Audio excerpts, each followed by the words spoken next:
घनश्याम जी, क्या तथ्य है आपके पास जिससे आप ये साबित कर सकें जो सत्यपाल मलिक ने आरोप लगाए हैं वो सही है? सत्यपाल मलिक तत्कालीन गवर्नर थे। मैं आपसे पूछ रही हूँ आपके पास क्या तथ्य है, मेरे ख्याल से ये क्योंकि आप मीडिया को चुनौती दे रहे हैं। अगर आपके पास तथ्य है, मैं आपको चुनौती देती हूँ, दिखाइए। शहीद 4 घंटे बहस करेंगे। आप सुनिए पूरी बात। मगर नहीं आरोप लगाए हैं। प्रॉब्लम क्या है आपको? अगर मगर नहीं सुनने की ताकत रखेंगे। हाँ तो सुनिए, किसी को उन्होंने इंटरव्यू दिया, उन्होंने इंटरव्यू चलाया। आप चाहते हैं कि हम लोग उनके पीछे भाग भाग के और वही हिस्सा दिखाएं जो आपको जरूरी लगता है। हमें लगता है कि यूपी में कानून व्यवस्था बड़ा विषय है। अगर आपके पास एक भी तथ्य है मिस्टर घनश्याम तिवारी, अभी मैं आपके आइए तो 5 मिनट में आपको देती हूँ, आप वो तथ्य दिखाइए कि कोई लेटर था सीआरपीएफ की तरफ से जिसकी वजह से एयरक्राफ्ट नहीं मिला। उसके बाद हम उस पर बहस करेंगे। समाजवादी पार्टी अतीक को लेकर कोई जवाब नहीं देना चाहती। घनश्याम तिवारी ने तो सत्यपाल मलिक के बयानों को लेकर मीडिया पर ही आरोप लगा दिए, जिसका जवाब अंजना ने खूब दिया, जिसे समाजवादी कभी भूल ही नहीं पाएंगे। इसके वर्तमान नेता जम्मू कश्मीर के तत्कालीन गवर्नर, उन्होंने कहा कि प्रधानमंत्री, ये भी आज तक नहीं लिखा कि सत्यपाल मलिक ने कहा कि प्रधानमंत्री जी की सरकार से सीआरपीएफ जहाज मांगता रह गया।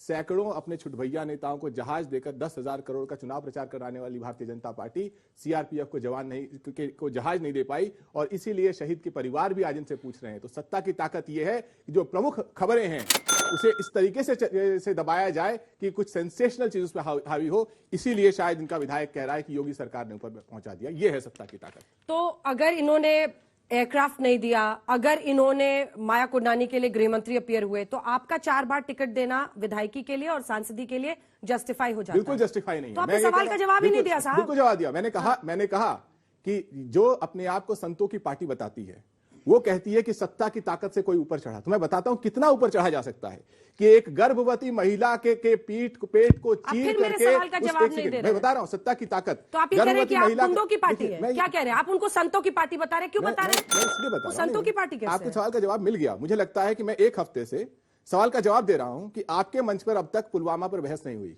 क्योंकि सरकार चाहती है बहस ना हो। आपने सवाल पूछा है ना, जवाब ले लीजिए। बिल्कुल, मैंने 1 हफ्ते से कहा है, और मैं दावे के साथ कह सकता हूं अगले 1 महीने तक कोई भी चैनल पुलवामा पर प्रधानमंत्री से जो सवाल पूछा गया है, जो मैं नहीं पूछ रहा, शहीद सैनिकों के परिवार पूछ रहे हैं, कोई चैनल उस पर बहस नहीं करेगा। संसद में बहस नहीं होगी। क्यों? क्योंकि बहस में यह सनसनीखेज बात दिखानी है कि एक सरकार के संरक्षण में, जिस सरकार ने 10,000 एनकाउंटर किए हों, 3 नौसिखी आते हैं, वो बजरंग दल का कार्यकर्ता है जो उनको लीड करता है महाराज ललेश तिवारी, वो गोलियों से भून देता है, 18 राउंड चलते हैं, और 10,000 एनकाउंटर करने वाली पुलिस 1 राउंड फायर नहीं करती है। घनश्याम जी, क्या तथ्य है आपके पास जिससे आप ये साबित कर सकें जो सत्यपाल मलिक ने आरोप लगाए हैं वो सही है? सत्यपाल मलिक तत्कालीन गवर्नर थे। मैं आपसे पूछ रही हूँ आपके पास क्या तथ्य है, क्योंकि आप सवाल मीडिया को चुनौती दे रहे हैं। अगर आपके पास तथ्य है, मैं आपको चुनौती देती हूँ, दिखाइए। शहीद 4 घंटे बहस करेंगे। परिवार पूछ रहे हैं, ये बताइए। मैं कहती हूँ 4 घंटे बहस करेंगे। शहीद के परिवार पूछ, और अगर आप, मैं कहती हूँ 4 घंटे बहस करेंगे। आप सबूत दिखाइए। अगर मीडिया में हिम्मत है, अरे आप अपनी हिम्मत की बात कीजिए ना, मैं आपसे पूछ रही हूँ। अब चीखना बंद कीजिए। हिम्मत है तो आपको मैंने पूरा बोलने दीजिए। इधर उधर घुमाए नहीं। अगर इधर उधर मत देखिए, मुझसे नजर मिलाइए। मिस्टर घनश्याम तिवारी, ध्यान से सुनिएगा मेरी बात। मीडिया की आप बात करें, अब सुनिए, फिर चिल्ला रहे आप लगातार। मैं आपकी बात के जवाब दे रहा हूं। आप पहले आपने पूरी बात सुनी नहीं है, आप पहले सुनिए। सत्यपाल मलिक ने अगर आरोप लगाए हैं, वो इंटरव्यू आप सुनिए पूरी बात। मगर नहीं आरोप लगाए हैं। प्रॉब्लम क्या है आपको? अगर मगर नहीं, सुनने की ताकत रखेंगे। हाँ तो सुनिए, किसी को उन्होंने इंटरव्यू दिया, उन्होंने इंटरव्यू चलाया। आप चाहते हैं कि हम लोग उनके पीछे भाग भाग के और वही हिस्सा दिखाएं जो आपको जरूरी लगता है। हमें लगता है कि यूपी में कानून व्यवस्था बड़ा विषय है। अगर आपके पास एक भी तथ्य है मिस्टर घनश्याम तिवारी, अभी मैं आपके आइए तो 5 मिनट में आपको देती हूँ, आप वो तथ्य दिखाइए कि कोई लेटर था सीआरपीएफ की तरफ से जिसकी वजह से एयरक्राफ्ट नहीं मिला। उसके बाद हम उस पर बहस करेंगे। वरना वही सत्यपाल मलिक आज पाकिस्तान के विदेश मंत्रालय के लिए लकी मास्कट बन गए हैं। वो चिट्ठी जारी करके सत्यपाल मलिक की प्रशंसा कर रहे हैं। आप ये चाहते हैं कि पाकिस्तान के हाथ में खिलौना बने देश? प्लीज सुनिए, ये इंटरव्यू पढ़ेंगे। आज तक की वेबसाइट पे ये खबर है, आप सब लोग देख सकते हैं। पुलवामा अटैक, सत्यपाल मलिक के दावों पर घमासान। सत्यपाल मलिक जम्मू कश्मीर के केंद्र शासित मुझे पता था प्रदेश बनने से पहले यहाँ के आखिरी राज्यपाल थे। आज तक कह रहा है, आखिर जिस वक्त पुलवामा हमला हुआ, उस वक्त भी वो राज्यपाल के पद पर आसीन थे। एक इंटरव्यू के दौरान सत्यपाल मलिक ने उस वक्त के गृह मंत्री, ये आज तक पे है, ये आपका तथ्य है, ये आपका तथ्य है। मैं कह रही हूँ तथ्य, आपको सबूत समझ में आता है। देखिए घनश्याम तिवारी, बहस को डिरेल मत कीजिए। मैं आपको, उन्होंने इंटरव्यू का हिस्सा चलाया ना, तो मैंने भी वही बोला। सत्यपाल मलिक ने जो बोला वो तो आप डिसाइड करेंगे कि हम क्या बहस करें नहीं करें। अब चुप हो जाइए।